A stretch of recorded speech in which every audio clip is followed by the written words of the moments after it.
വലിയ എന്ന് പറഞ്ഞാലും ഷേഖ് എന്ന് പറഞ്ഞാലും സ്വാമി എന്ന് പറഞ്ഞാലും അവൻ ഞാൻ ഈശ്വരനാണ്, അള്ളാഹുവാണ്, ഞാൻ മനുഷ്യനല്ല എന്ന് പറയുന്ന ആളെ കാണുന്നില്ല നമുക്ക്. ഞാൻ പല സ്ഥലത്തും പോയിട്ട് സ്വാമിമാരെടുത്ത് പോയിട്ട് ഞാൻ കൈകൂപ്പി വന്നിക്കും.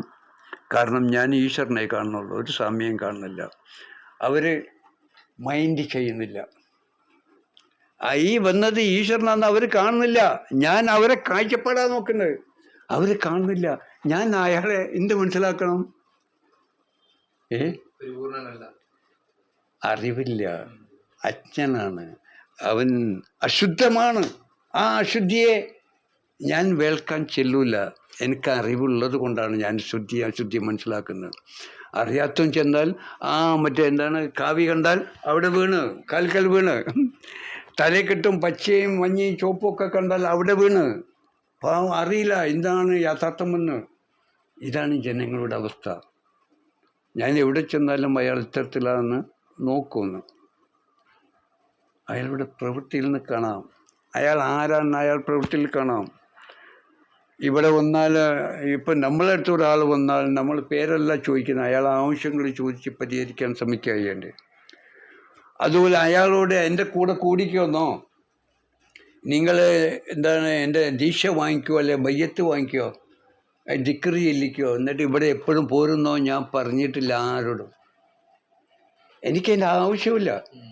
കാരണം അവർക്ക് എന്താണ് ആവശ്യം അത് കൊടുത്തു വിടുകയല്ലാതെ അവർക്ക് സ്ഥിരമായിട്ട് എൻ്റെ ആവശ്യവും അതും കൊടുത്തു വിടുക. നിങ്ങൾ ഇങ്ങോട്ട് വരണ്ട, നിങ്ങൾ വീഡിയോയിലൂടെ ഭാവന കാണാം, പറയുന്ന എല്ലാ അറിവുകളും പറഞ്ഞുകൊണ്ടിരിക്കുന്നു, അതിലൂടെ കാണാൻ നിങ്ങൾ അവിടെ നിന്നോ, എന്നിട്ട് ആ അറിവിലേക്ക് ചിന്തിച്ച് ഉയർന്ന് അതായി തീർന്നോ എന്നാണ് പറയുന്നത്.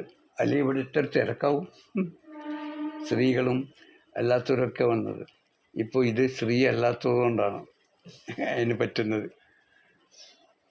ഇവിടെ മോനെ സ്ത്രീകളില്ല മോളെ. ആത്മാവായ ഈശ്വരൻ്റെ ദൈവത്തിൻ്റെ അള്ളാഹുവിൻ്റെ സ്വരൂപമാണ്, ആത്മാവായ ദൈവവുമാണ്. സ്ത്രീയും പുരുഷനുമില്ല. ഓക്കെ, ഈ കാഴ്ചപ്പാടാണ് നമ്മൾക്കുള്ളത്. പക്ഷേ സ്ത്രീയും പുരുഷനും കാണുന്നവരാണ് പെണ്ണുങ്ങളെ അടുത്തിരിക്കുന്നത്, കൈ പിടിക്കുന്ന ചേർത്ത് വെച്ചിട്ടുണ്ട്.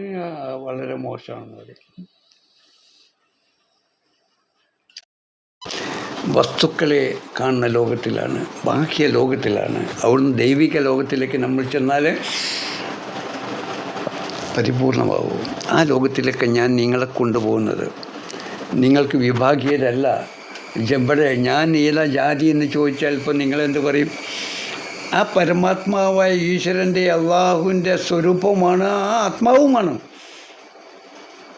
അതിന് നിങ്ങൾ എന്ത് പേര് വിളിക്കണോ നിങ്ങൾക്ക് വിളിക്കാം. എനിക്കൊരു പേരുമില്ല. ഞാൻ പ്രപഞ്ചത്തിന് ആകമാനം ആത്മാവാണ്, ഊർജമാണ്, ചൈതന്യമാണ്. അതാണ് നിങ്ങളും. വിഭാഗീയത ഇല്ല ഇവിടെ. ആ വിഭാഗീയത ഇല്ലാതായി പ്രപഞ്ചത്തിന് ആകമാനം ആത്മാവായ ചേതനയായ ജ്യോതിയായിക്കൊണ്ട് പ്രകാശിച്ചു കൊണ്ടിരിക്കും നമ്മളെപ്പോഴും. ഇതാണ് നമ്മൾക്ക് പറയാനുള്ളത്. ആ പ്രകാശമാണ് എന്നറിയാതെ നമ്മളൊരു വസ്തുവായി ഒരു ഇന്ന മാതാപിതാക്കളുടെ ഇന്ന പേരിൽ അറിയപ്പെടുന്ന ഒരു മനുഷ്യനാണ് ഞാൻ എന്ന തെറ്റായ ധാരണയിലാണ് നമ്മൾ മുന്നോട്ട് പോകുന്നത്.